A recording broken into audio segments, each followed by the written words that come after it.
The information in this podcast is current on the day of recording. It is general advice only, does not take your personal situation into account, and may not be suitable for you.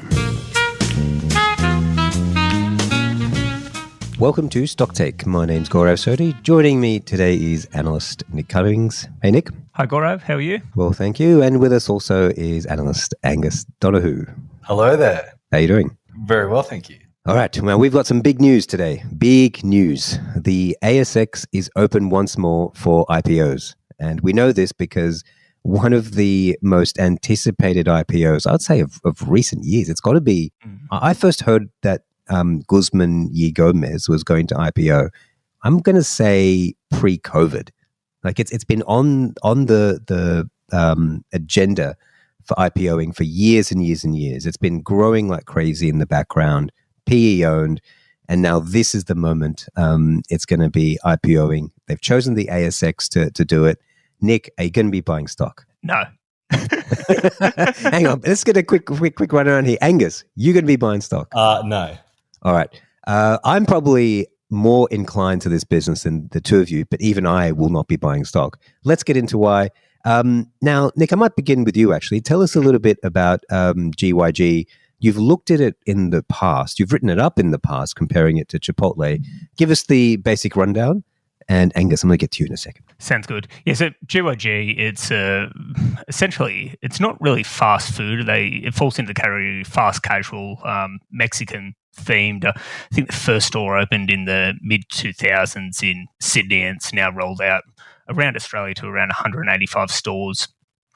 They have operations in Singapore as well that are doing quite well, and then sort of more immature operations in Japan and the US, which are a bit more questionable.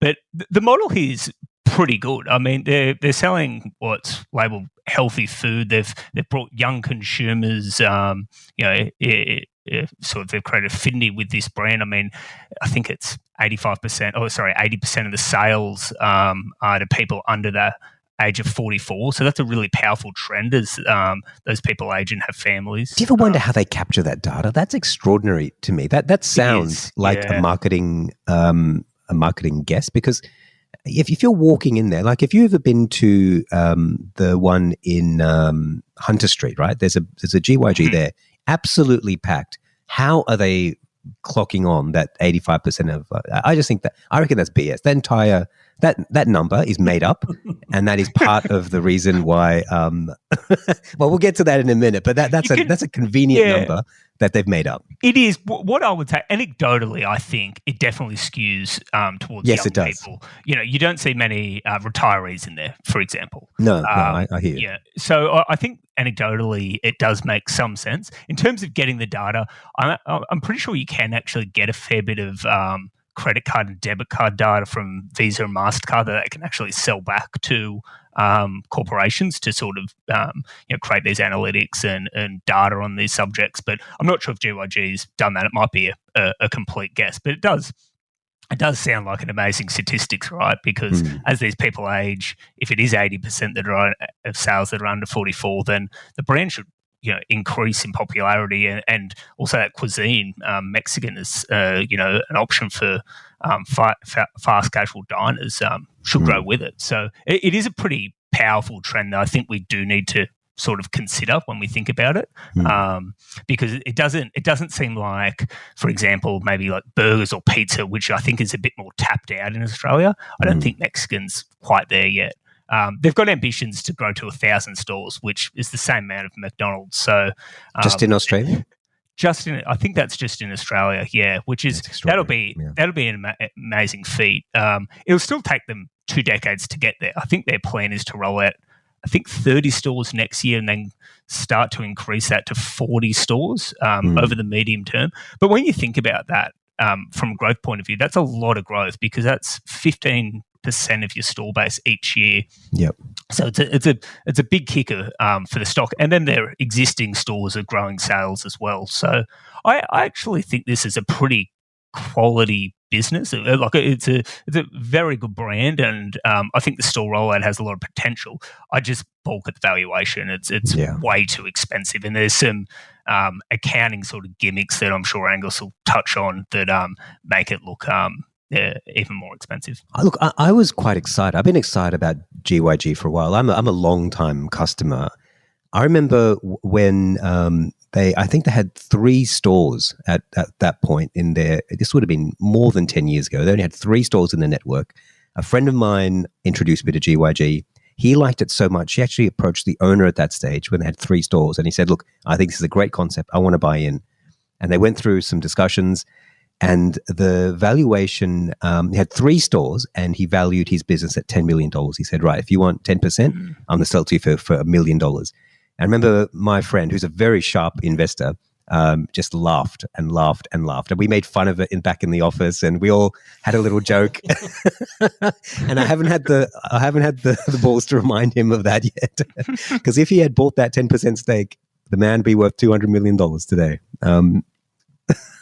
It's an amazing, I love the product. I've been looking forward to this IPO. I completely agree, Nick. This is a quality operation. It's been built from the ground up to scale. When they built the first store, they built it with 1,000 store network in mind. They pinched excellent executives from McDonald's. Founder is energetic and entrepreneurial. A lot to like here. But Angus, one of the things I want to discuss with you is you went through the IPO documents in a bit of detail, and just there's a bit of flexible numbers being used here, and it's really put me off. Let's talk a little bit about that. What have you found going through the documents that we may frown upon? Yeah, it's that real classic that you usually tend to associate, or I tend to associate more with dodgy tech companies, but this non-GAAP accounting where you're essentially presenting something as your earnings, but in fact it's not really your earnings, it's your earnings with a few very convenient pieces taken out of it that makes you look far more profitable than you actually are. So they're saying, I think they're saying that, the price that they're selling the stock at in the IPO is $22 a share. And they're saying that I think it's on a 33 times EBITDA multiple, or 32, which would sort of put it in the same era, in the same sort of layer as something like Chipotle. But in actual fact, when you look at the way that they're treating depreciation on the lease assets, when you look at these things that they're doing, it's actually that the picture's not quite as rosy as all of that.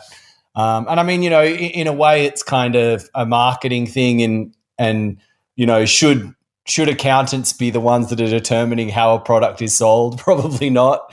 But I guess what I don't like when I see stuff like that is that there's just a level of some, I would say, dishonesty in kind of presenting numbers in a way that just sort of juices how something looks versus how it actually is. So first of all, we've got a business here with a 185 store network, stores on which they're paying leases on, right? And we're getting EBITDA numbers which exclude lease costs. Yeah, it's very convenient. That blew my mind. I could not believe that.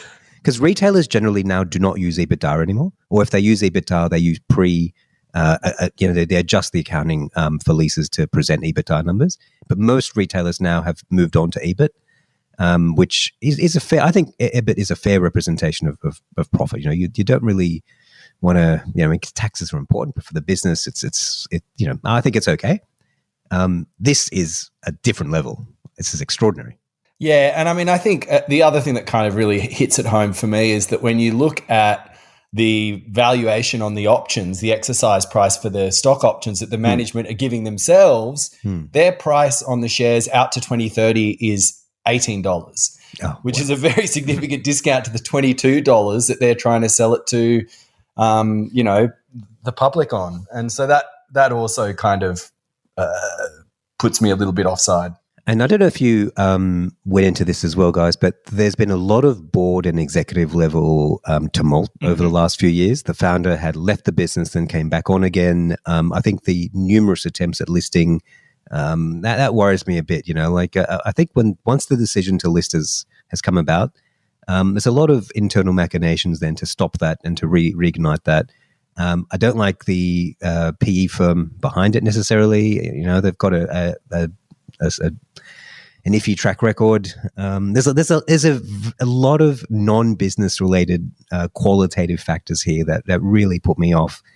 Nick, you said you wouldn't be buying into it. For you, I mean, you've looked at Chipotle in a lot of detail. I can't remember if we own that in the international fund as well. You can remind us. But when you compare Chipotle with GYG, how does that look? And that surely must influence your decision a little bit. Yeah, absolutely.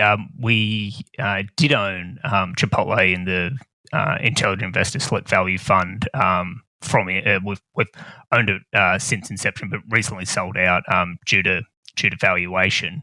From my view, Chipotle is just a much it's a much cleaner business how it presents its financials, but also just a much better operation. So if you look on, I like to compare cash on cash returns, and what that virtually does is look at excludes the corporate overheads and looks at how much a restaurant costs to build and how much or how long that business takes to pay that back. So almost a payback period in cash. So for Chipotle, it's about 60 to 70% somewhere over the last couple of years, which is pretty stellar considering they've got 3,000 stores already. So on their stores, they're paying back their stores in under 2 years. If we look at GYG, it's again hard to really get a great idea because they exclude those lease costs, which is obviously a major cost, and they also present the franchisee, which Chipotle is a bit different because Chipotle is all corporate stores. Yep. So they present the franchisee median return on investment, again, without those lease costs, but also based on what they did pay in CapEx for those stores when they were first built. I'm more concerned actually about looking at what the cash on cash returns are from today, because that will determine how good the rollout is. And at least in the IPO presentation or the prospectus, GYG's return on investment for franchisees is about 30%, but they're only at 180 stores, whereas Chipotle for corporate returns, even on a 3,000 store base, is 70%. If you look at GYG's corporate stores, they're at about 50%, these are still quite good numbers. I don't want to take away from them, but when we put leases back in, they fall dramatically, and they'll probably fall a little bit as well as the rollout continues, because other stores will start to cannibalize the existing stores base. I mean, it's telling in the IPO they've released their two most profitable stores, which are in Victoria, or actually in Melbourne. And Victoria only has 29 stores, whereas Queensland and New South Wales have 70 stores. So you can see that why those stores are the most profitable. The highest turnover. I think they do about 10 million sales per year, and it's just because they don't have many GYGs around them. Yeah, their expansion's sort of interesting to think about too, because the opportunity in Asia, I think, is quite significant. They seem to be doing really well in Singapore. Again, there's a little bit of a disconnect in that you have these master franchisees, and so the amount of that franchise sales volume that actually comes to revenue is not always crystal clear. But I think the expansion opportunity in America, which is touted a little bit in the prospectus. And I think they've got, is it 2 stores in America at present? It might even be 4. I think it's possible, but as someone who is a Mexican food aficionado, I would say the quality is decent, and by the standards of Australia, the quality is good.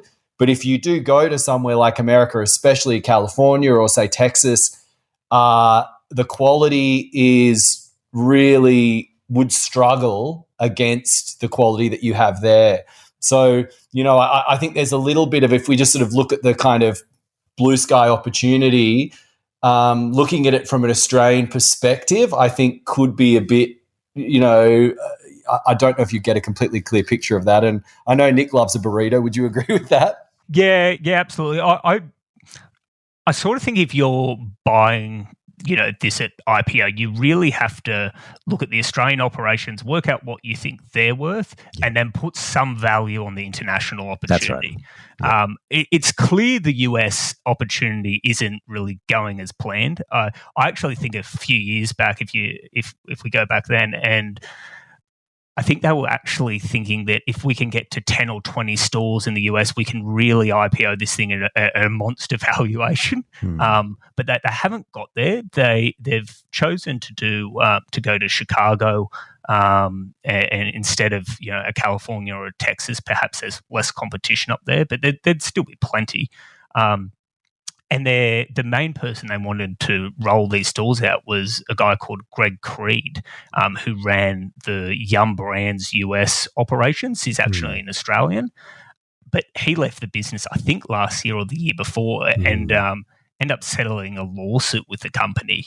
And it was pretty, if you read the lawsuit, I won't go into it, but it was pretty, it was pretty damning what he was saying or asserting in this lawsuit. So, there's definitely been some struggles with the international opportunity. I agree with Gus, though, that Singapore looks like it's going well. I think they've got 15 to 16 stores over there, and the revenue per store looks very similar to Australia.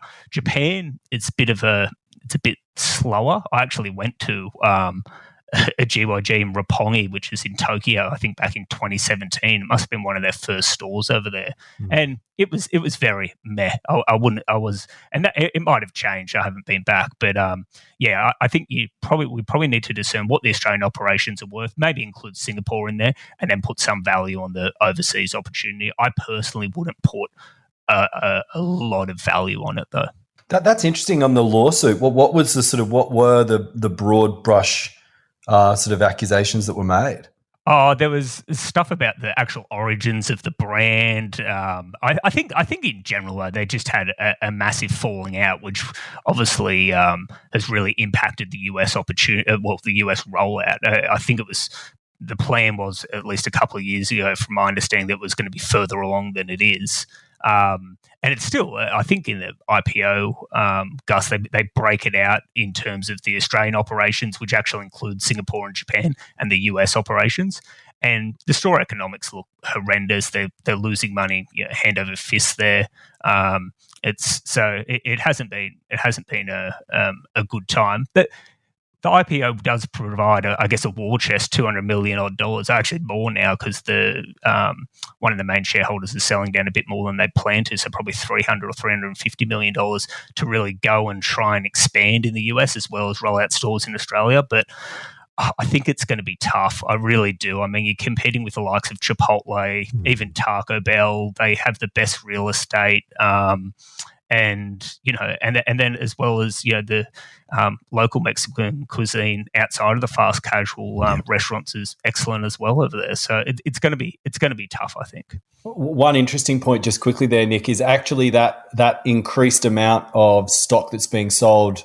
None of that's going. It's still only $200 million for corporate. It's just purely a extra bit of liquidity. Sell down. You're right. Sell down. Yeah. You're right. Yeah. Which is in itself another thing that's interesting. The valuation is the sticking point, isn't it? I mean, it's $2.2 billion. At that point, you're really factoring in a business that can generate between $150 million net. And then what are they doing at the moment? Couple of million, 2-3 million, something like that. Yeah, if you accept their ad backs. Yes, that's right. If you accept their ad backs, so they're probably loss making, really. And the price is sort of telling you that they're doing 100. It's factoring about $100 million or so in profit. It seems a little rich. I mean, fast growing businesses, they can grow into the valuation. There's also a lot of hype around this. A lot of big names already backing this story. It doesn't feel like there's much of an opportunity here at this point, to me. Yeah, and I think another thing that's just an interesting, when you look at kind of cozy corporate relationships, it is interesting that one of there's two underwriters for the sale, so Barrenjoey and Morgan Stanley. Barrenjoey also own a 10% stake, and they're selling it, and they're collecting fees, and and they bought it off Magellan when Magellan who owns 40% of them were kind of at their period of peak turmoil, possibly on an inflated valuation, possibly, maybe not. But, I think Magellan put in 80 million. They sold their stake for 120 to Barrenjoey, which was a company that they owned 40% of. Now Barrenjoey's putting it into the market and also running the sale. Yeah. I mean, that's potentially all fine, but just it's something that I think as an investor, you want to be thinking about those related party transactions, and just it's an orange flag anyway, I think it should be. Yeah, it's a very good sales job they've done here in this case. I mean, all IPOs are good sales jobs, but this one is particularly effective. Evidently, especially that there was so much demand that, one of the major shareholders is now selling more of their stake into the market. So there's obviously, there's people knocking on the door for this one. Yeah, no, I'm disappointed in the outcome as well, because I actually been waiting for this to IPO for a while. I've been interested for a while, and I'm not going to be participating in this one.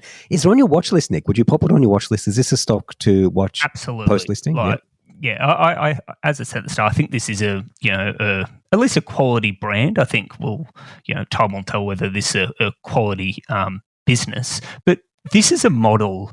And probably a reason why there's so much IPO hype, is because this is a model that really, really works. I mean, you can look at Domino's or even a Collins Food in Australia, a Chipotle in the US, and McDonald's.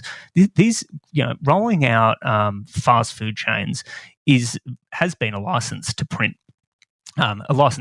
Money. I mean, your customers pay you at the register. Your inventory turns, very, very quickly. You can extend your payables to suppliers. The cash flow coming through this business is excellent. And then you can use that to roll out stores and fill in the gaps.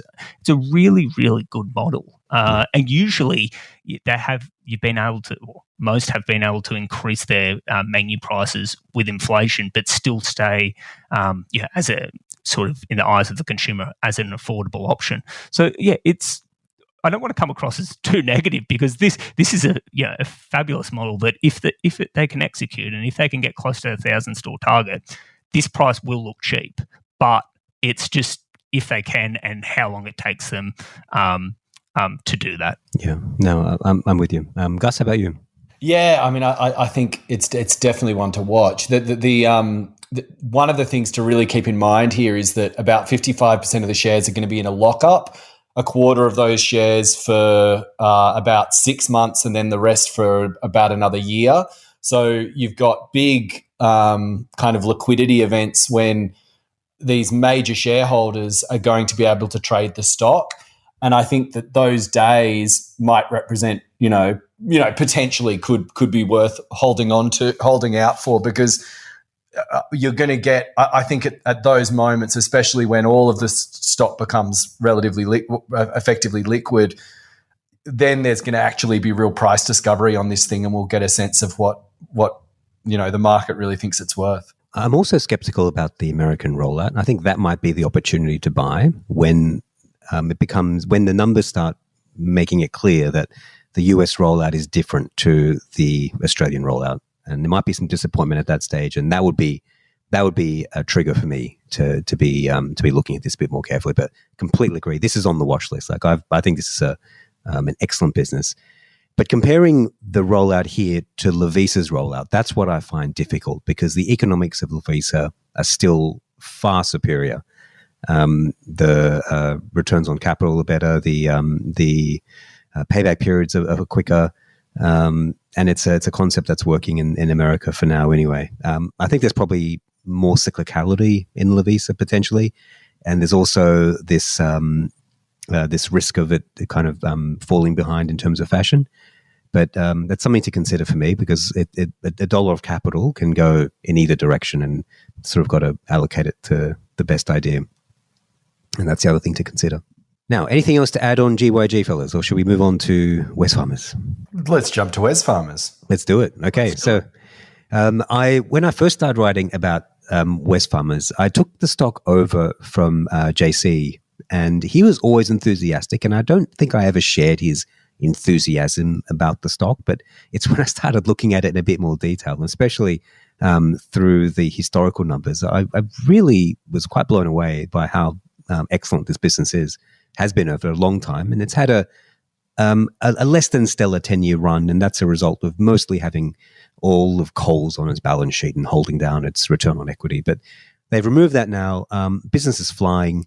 The Bunnings and Kmart operations are genuinely, Nick, you called them world-class operations, and I totally agree with that. We'll get to those two in a minute. But the question really for me to answer was, do we sell this stock now? It is expensive. I think it's now on a yield of less than 3%.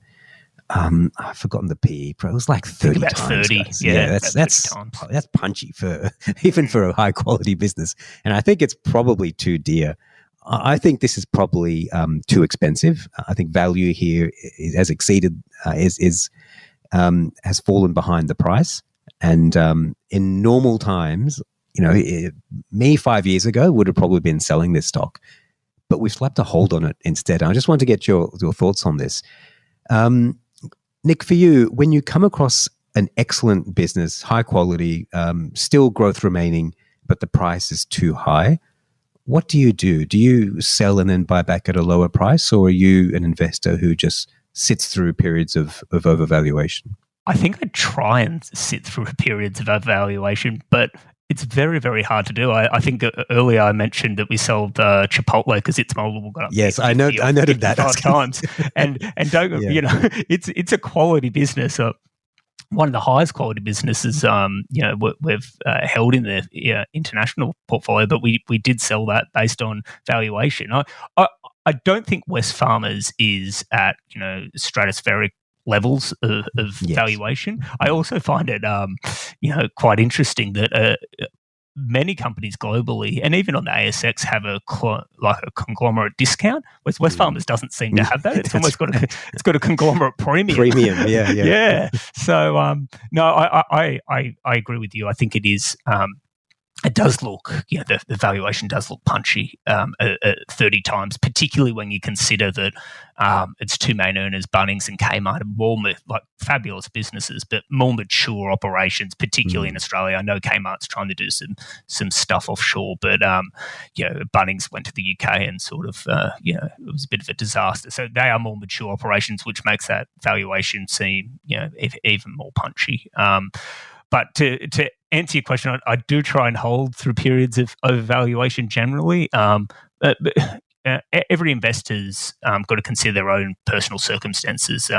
If you've held a stock for, let's say you've held Wesfarmers, since the early 2000s, you're probably sitting on a massive capital gain, and you've got to pay tax if you sell it, and then you rebuy it. So most of the time, you can be just better off holding on to the stock, and that's generally what I try to do. But sometimes it's hard. It's easier said than done, I think. Oh, it's always hard to do. Gus, what about you? What's your general inclination in these circumstances? Oh, it's so difficult. I mean, I think what I've often tended to do is hold on to things for longer than I should have, and sometimes I bought things at silly multiples because often I'm speculating on unprofitable tech.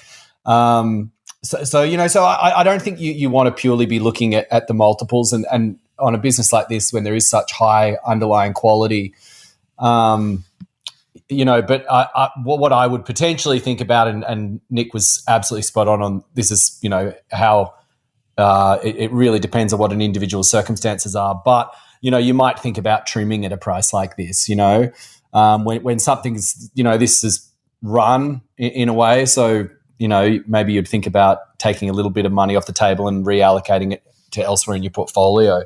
But it's a hard one, and it's not something that I've gotten right. So, you should be cautious in listening to anything I say on this point. Probably on all points, but particularly this point. I reckon you need to consider the alternate use of the capital. If you have an idea or ready to go, and you're looking for capital, then that might be a source of capital for you. But if you don't, then selling and putting back into cash is something unless the valuation is really silly, it's something I'm doing less and less of. And I'm more inclined to just sit through and wait through periods of high valuation. We talked about Lovisa a little while ago. I think that valuation is probably too high as well. I think Audinate was another one. I think I called out and said, when over $20, it was looking a bit silly. But I did not sell, and I'm quite happy to sit through because I've got, looking at years out with that business, and I'm sure it's going to be bigger in years from now. I'd say the same is probably true of Wesfarmers. The valuation is too high. It's probably going to come down. But do you want to be playing that game? That means you're now selling. You're selling now. You're paying your taxes. Then you have to watch that company and make sure you buy back in again at a lower price. It's just and often what happens, you miss it, and you're setting yourself up for a lot of difficult decisions. What happens if you miss the downturn? Do you buy back at a higher price? You know how hard that is, selling at one price and buying back at a higher price. It sets you up for a lot of difficult decision making. And one thing I'm trying to do is just simplify the decisions I'm making. So when I buy a stock, I do it now with a much longer term view, and I'm prepared to sit through and wait through these periods of high prices. I think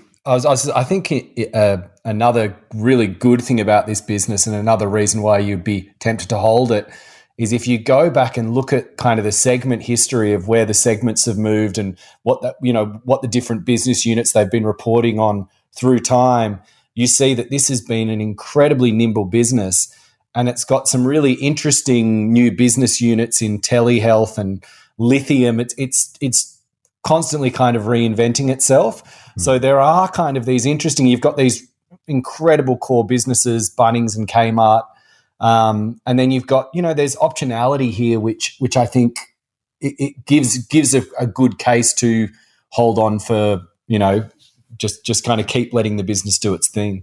Yeah, no, that's a good point. This is not simply a business that holds assets and doesn't do anything else with them. They do trade assets, and so yeah, you've got to add a little bit to that. But I do think that's part of the high multiple here. I think Nick mentioned before that they trade at a conglomerate premium. I think that's well and truly factored into. Very unusual. Yeah. Nick, you sort of talked about the two retail stars in Bunnings. I thought we might just quickly delve into them a little bit. Kmart shocked me when looking at this. A few stats that sort of popped out was that they are the largest brand of toy, of pet accessories, of home merchandise, and 20% of all clothing sold in Australia carries the Anko label. Anko is the home brand of Kmart. That blows my mind. Blows my mind. It's extraordinary. This has to be one of the greatest unsung retail turnarounds I've ever seen, because when they bought the entire Kmart business for $700 million odd, it was loss-making at the time, and it was a mess. People were writing this thing off, couldn't give it away. And last year it made, I think, $1.3 billion. It's on its way to making $1.5 billion, plenty of growth ahead, and it's now firmly entrenched as maybe the cheapest retail operator in the country. Extraordinary. It's absolutely incredible. So 85% of their products are private label sales. So it's their own products they're selling, which I haven't seen. I don't know about you guys, but I don't think I've seen a retail operation like that, or that's made that transition really ever. Even if you look at a Costco with its hugely successful private label Kirkland, which I think does over $100 billion in sales, it's still only 30 to 40% of their overall sales. But at Kmart, that figure's 85%. That is just unbelievable. They turn the stock over 12 times a year, which for a retailer, that's extraordinary. Yeah, it's amazing, particularly what they're selling too. Yeah. It's like it's just incredible. They do some funky stuff like they move the checkouts to the middle of the store, and I think I heard one of their general managers talking about how that makes the front of the stores look more sort of enticing in busy sales periods. It's not as congested at the front of the store. Just little things like that. It's clear that this management team and Wesfarmers executives as well really understand what they're doing with this business. And as you said, Gaurav, has been a remarkable turnaround. And I know for me, one I just didn't appreciate how good the financials on this business actually are. It's absolutely incredible. And if they didn't have Bunnings, which I consider probably Australia's best business, that's regardless of valuation, and some REA fanboys will be yelling at me.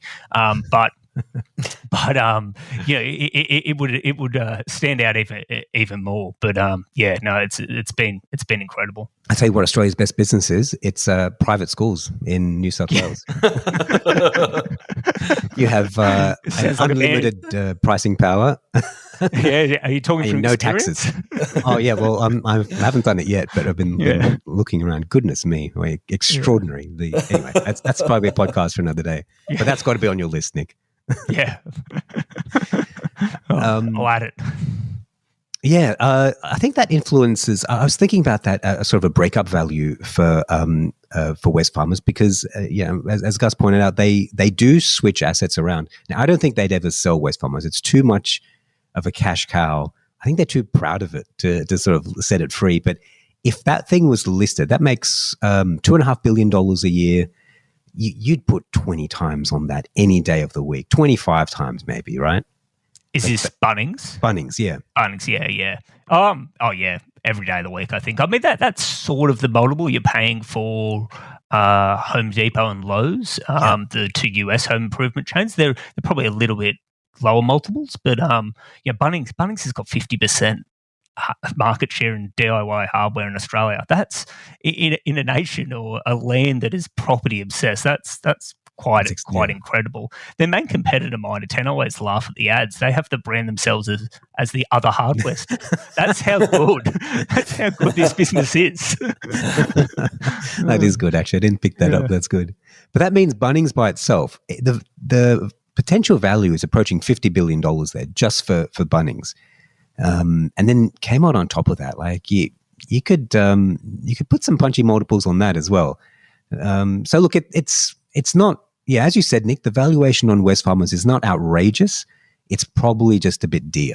And I think that's why holding on at this point is probably the right call and not trying to be too cute about selling and then buying back later. I think that's actually a terrible strategy, to sell something that you intend to own for a long time and then try and buy it back at a cheaper price. In my view, is a recipe for torment and disaster. Yeah, it definitely hits those bad investor psychology things, because you're just not going to feel comfortable buying back at a higher price generally, and unless you're a very nimble trader, it definitely plays against you. I don't know if you guys have found this as well, but John's been writing this book about errors that we've made, and so I've had to go back and look at some of mine, and almost all of mine. I mean, I think for us, there's not many errors that we make that are because the analysis is wrong. I mean, I did have one example like that, but most of the errors that I make are poor decisions and psychological errors. And if you know that, then there's actually steps you can take to minimize your chances of making those errors. And this is one of those steps. Just don't put yourself in a position where you're tempted to make poor decisions. And that's what you're doing here by selling and trying to buy back. I think it's a mistake. I think you summed it up pretty well then. It's certainly always almost, I can't think of a situation where it's actually worked out for me. So, and maybe that's just the time we're in. I mean, a lot of these quality businesses over the last, probably decade, particularly in the low interest rate era, people were paying 15 times for them and now suddenly paying 25, 30 times for them. So there has been a bit of multiple expansion that's helped. But it's been a losing strategy selling businesses that are great, that look overpriced over the last decade, that's for sure. Yeah, especially one that gives you back, pays back investors.